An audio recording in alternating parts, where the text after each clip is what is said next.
taker that has joined. No surprise guest. So that's the recording and the note-taking simultaneously?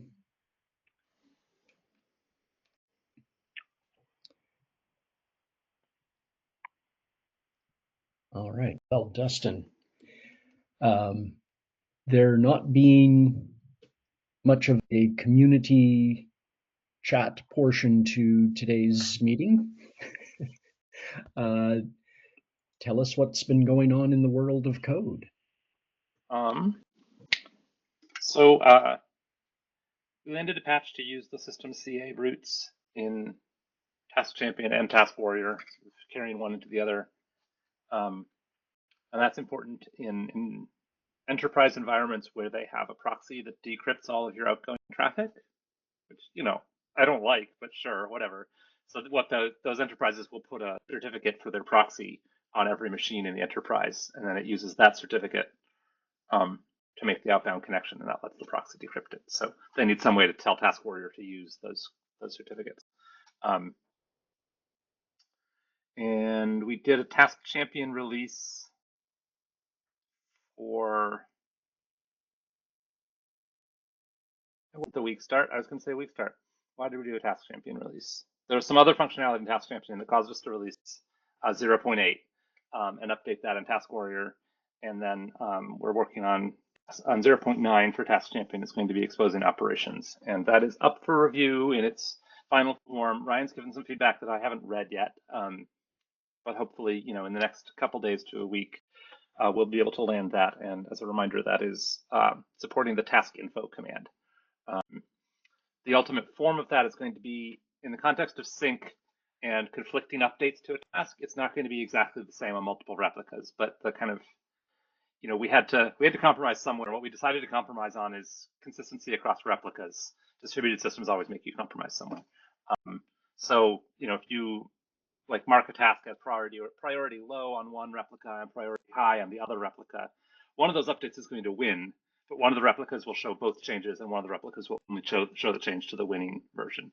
So in practice, I don't think this is really going to matter to people, but that's the compromise we made that's sort of unlocked working on this project.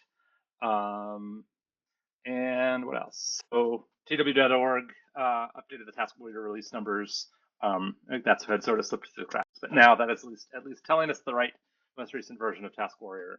And I think there's plans to automate that so that I won't be able to make that mistake again, because that caused a lot of people some frustration as they tried to install 3.02, which had a bug that caused the build to fail. A lot of people ran into that.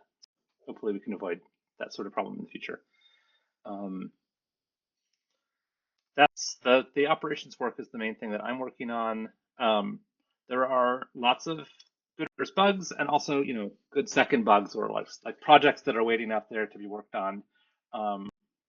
So one of those that's come up a couple times in the Discord channel is syncing to Git. So currently we support syncing to the TaskChampion sync server, and we support syncing to Google Cloud. But we could add more backends. It's built to be pluggable. So one of those could be Git. We can also do AWS S3. We could also do Azure Blob Storage. I'm sure Tencent has an equivalent. I'm sure Oracle Cloud has an equivalent. We could keep going in that direction. But one of these good first bugs is syncing to Git. There's some efficiency gains that we know about that we could fix up. And there's some other sort of relatively small bugs that are good for getting started in Rust or getting started in C++. And those are all marked good first bug in the various repos that we talk about. I think that's all I have to report.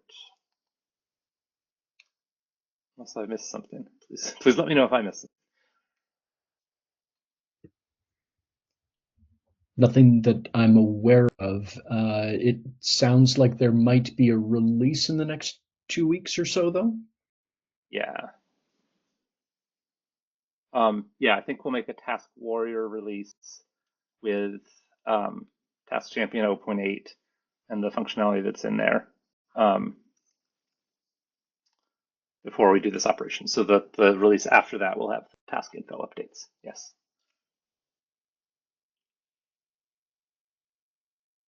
Oh, the certificate store was the reason we released TaskChampion 0.8. So we need to fix that in TaskWarrior, then we can do a release. Yeah.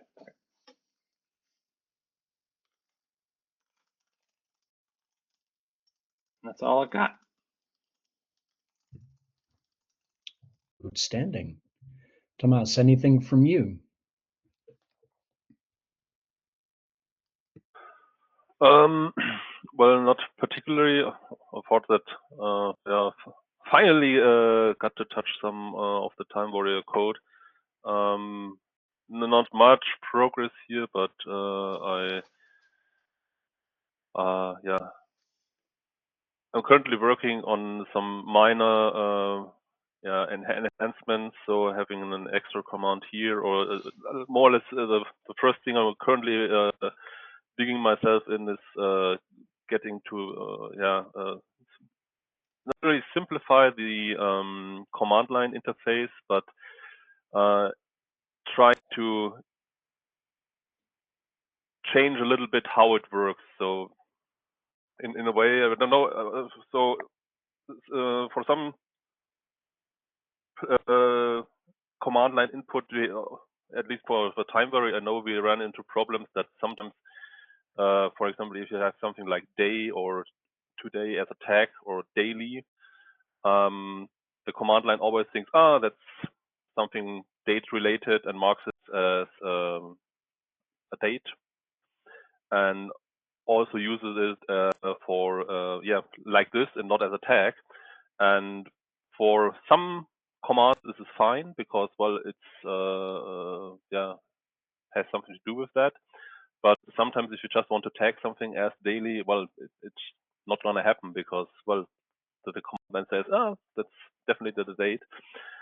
So and in a bit, this also interferes with some other stuff here, and I'm currently thinking about, at least for TimeWarrior, to move the command line parsing a little bit more into the command, so that not everything is parsed up front, because you or the command line cannot know what the meaning of all the input on the command line is right from the beginning. You just have to think, okay, where's the command, and from there you have to more or less deduce, okay, this is now this command. From there, I know I need this and that, and search for that on the command line or something like that. So now, after some while of let's say abstinence, that's more or less my first construction site. I've more or less chosen to yeah, restart a bit, and yeah, I've made some small progress here. I'd say nothing big I want to really announce in a large here up front, but I'm let's say I'm just confident that I can make a release this year. So more or less keeping my schedule, so one release of TimeWarrior per year, and it may not be just a bug fixing, so it may be something minor. Yeah.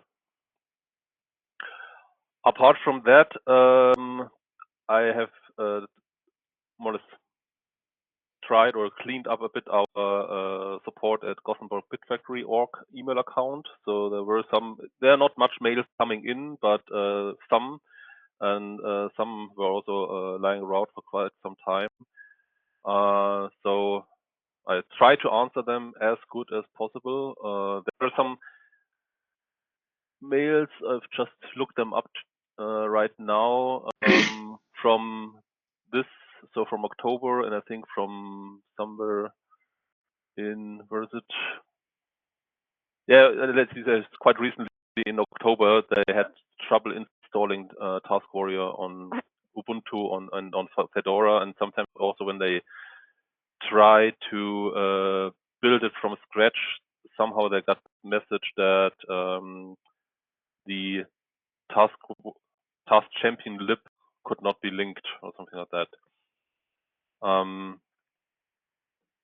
So in a way, more or less answer them by pointing them, okay, it's better to open a discussion or an issue on GitHub, or maybe try the Discord server. And I've already told Dustin about that. I've now configured an auto reply on this email account, so whoever writes to this email account now will get an automatic reply, more or less telling the same. This email account is not read regularly, please open an issue or go to the Discord if you want a quicker response. Yeah. So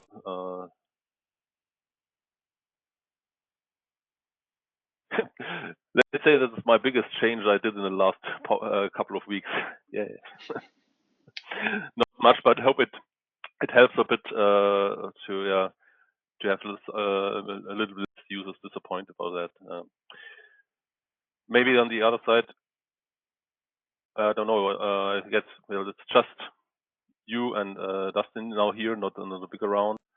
But I guess we will keep it like that with the email account, so not shutting it down completely, but at least have it as a fallback for people who do not want to go out in the public, but at least they are informed that, well, the response is maybe very slow on that channel than here. I haven't checked the Discord recently, but I'm somehow a little bit confused. I thought I configure it that I at least get some push notifications whenever there's something related to my channel here on that, or whether there's some news. But somehow I think sometimes it works, sometimes I get some ping, at least for direct messages, but for a lot of things it's more or less just passed by, and if I'm not actively going in there, so it seems sometimes well, I'm missing out on some stuff, so I haven't found the right configuration setting here. Don't know how you guys handle that on that. Or you're just checking regularly daily basis whether there's something new, or I personally keep tab open that alerts, so that notifications for channel stuff. But then my DMs, like when you message me, it comes through. I get an alert here, so yeah. I don't know. It is confusing to configure that. I don't have a clear answer for you. I mean, it was quite a long time ago when we talked about that, getting some more access, and I think I've missed on that to tell you guys. Sorry about. So I think I got some administration rights on the Discord channel from the owner, but I'm not quite sure whether this how much permissions this encompasses. So at least I was able to move my holy data channel now to the other channels down there, I think. But I haven't really explored what I can do with that, and whether we could now somehow close down some channels, or don't know whether you have discussed this topic in the last meetings, or no. Okay. No, we are seeing more activity on the Discord channel. There are new people popping in every couple of days, which is kind of nice. They don't say much. I ran two polls in the last 2 weeks, including the one that Dustin suggested about which services you connect to, but we only got 2 votes. So I think they were both me too. So either people don't actually use that functionality, or the people that do decided to stay quiet. So I don't know that we've got enough data to really know what's going on there.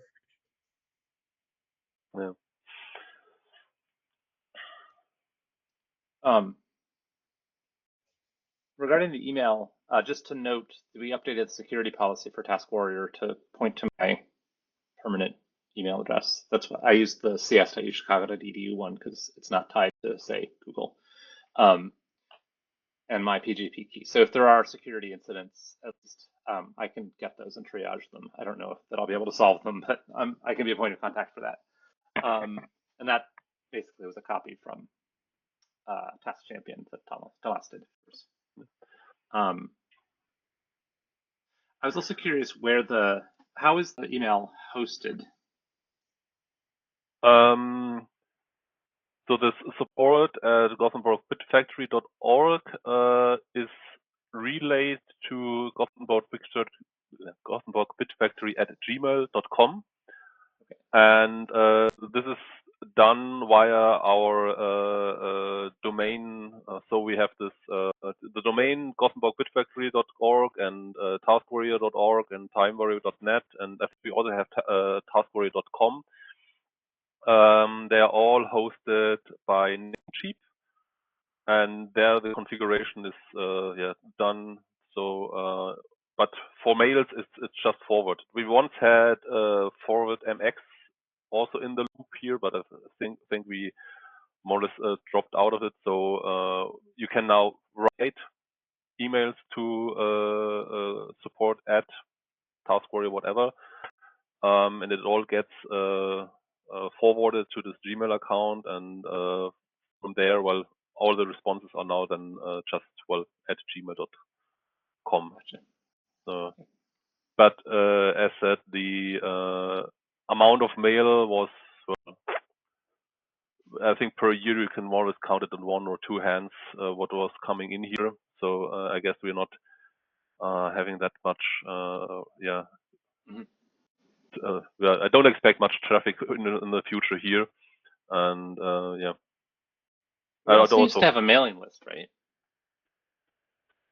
There was a Google group, I think, when I got involved in the project, but more or less this, I'm not quite sure whether this is anyhow active, and even at that time it was, well, I think the activity was quite low here. So yeah, it looks like TaskWarrior users was last posted in 2021, so I think we can dispense with this.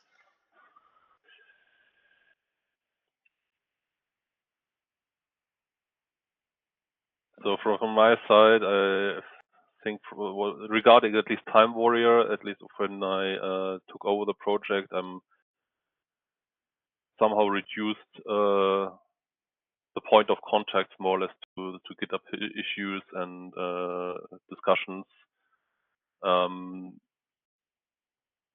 I think I also removed and the Discord channel, but there were once also in the beginning there was some IRC chat, but I never really got into this IRC at all, and so it was only one additional point or an additional tool I had to use and was not acquainted or just using it for that. So just I try to keep the amount of tools small, so I'm not drowned in having to check thousands of channels where there is something. At least there is not much traffic at all. So.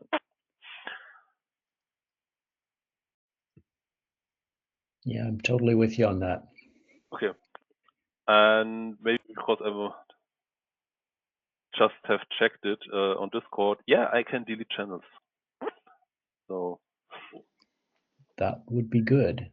Yeah, maybe that TaskWarrior IRC channel could get deleted because I don't think that is bridging correctly.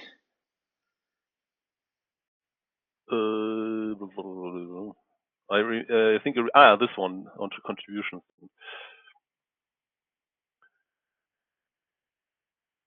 Yeah, I'm hoping that whomsoever runs the IRC channel will put a Discord invite into the IRC header. Yep. I think there's no traffic since 2021 here. So shall we delete it right now, or? I think so, because it was never bridging, so it was never a useful channel. Okay. Then,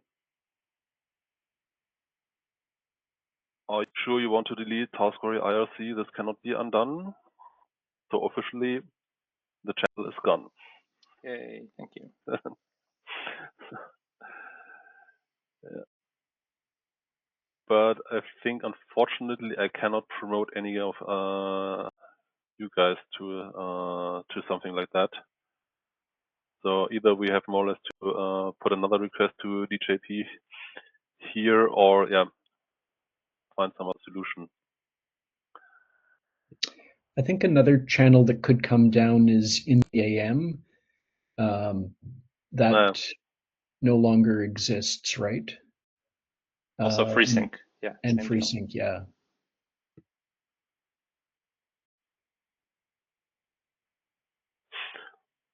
Yeah, I guess for FreeSync, this is more your channel, Dustin. So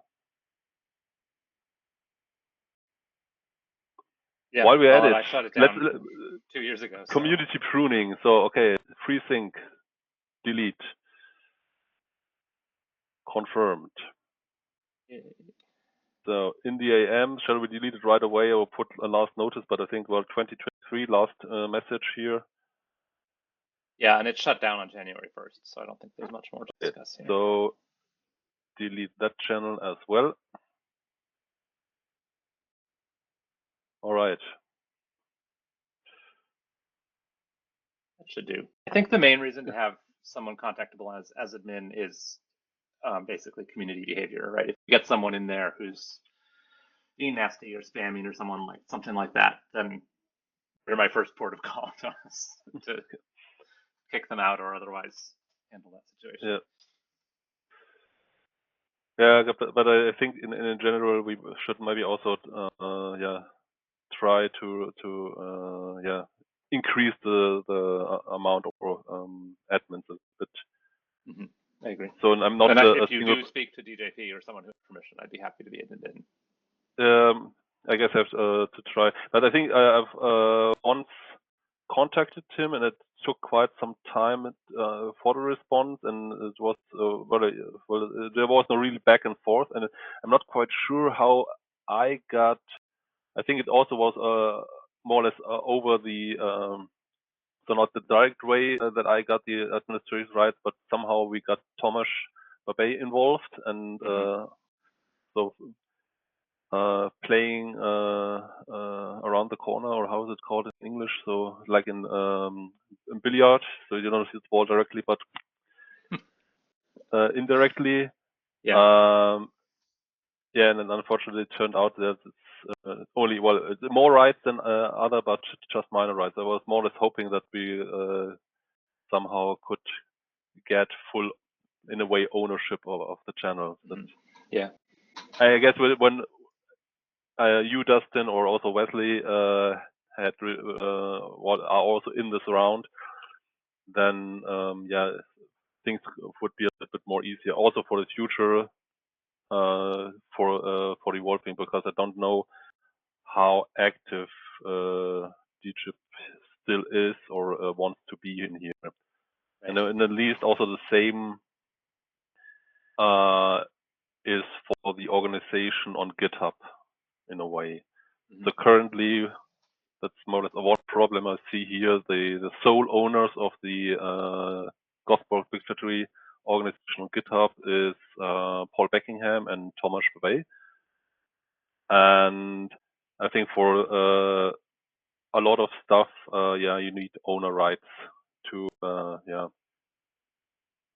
have new members or give administrative rights to other people and configure some rarely used but somehow also important stuff. Yeah, and in a way, I think we'll just have to one way or another have to take care of that. So slightly bigger, or just to broaden that question a little bit, I don't know if Gothenburg Bit Factory has a process for people becoming members, and for the reverse, of people sort of resigning from that. One of the interesting things that happened when BuildBot joined the Software Freedom Conservancy was that SFC made us write a process for that, and their lawyers reviewed it, and we had to have a voting process that was fair and some restrictions on not having too many people from the same company, and there were some interesting parameters around there. So in terms of ensuring the longevity of that organization as a group of people and not just a GitHub org, I don't know if it's worth thinking about that, and probably getting all the people that have. We would want to get in touch with all the people that are sort of nominally still members, so including Paul, and at least hear from them affirmatively that they don't want control over it anymore. And then maybe build some process for like what are the expectations of someone who wants to join? How does that process work? And then when someone doesn't want to be involved anymore or hasn't been contacted for years, how do we sort of remove them from that list so that we can have a group of people that is the GBF core, and then it's easy to assign them admin rights to the Discord channel and email admin and GitHub admin and all that. We just have a list of people that should be in there, and it's pretty straightforward. So I know that's a long-term project. We don't really even need to start working on that, but that might be something to think about at some point. Yeah, I totally agree with that. That somehow, we cannot. Well, we should have some defined processes for members joining and also for leaving, especially when those members are more from the core or have certain rights. And yeah, in the beginning, I think it was quite okay-ish to have this more or less in a loose manner because they were always available. But yeah, now we see that we didn't prepare for the future, and maybe we should somehow change it that it becomes flexible and resilient to changes because they always happen. So for some reason, I think people do not stay forever. Yeah, I was happy for this process when I stopped working on BuildBot, and a year later I sort of said, like, it's official, guys, I'm not coming back. And I was happy that there was a process that I didn't have to sort of hurt people's feelings to do that, and it didn't. It was just a thing I had to do. So that would have been harder if I had to go and try and beg them to remove me as GitHub org admin or just remove myself or something like that. It was nice to have a process to do it.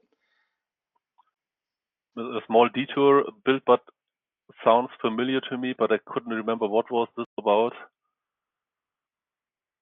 It was it's a Python-based build system for doing distributed CI. It started before GitHub at all, let alone GitHub workflows. Now and like Travis CI was in a similar kind of area to that. But at one point, both Chromium and Firefox were built with BuildBot. So it got quite a reputation for that, among many other projects. But I think it's since fallen into disuse in most cases. Still exists, people still use it.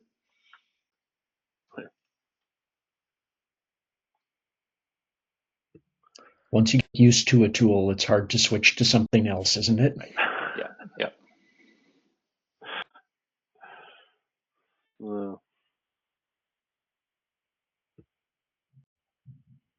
Well, that was a terrific discussion. Thank you, gentlemen.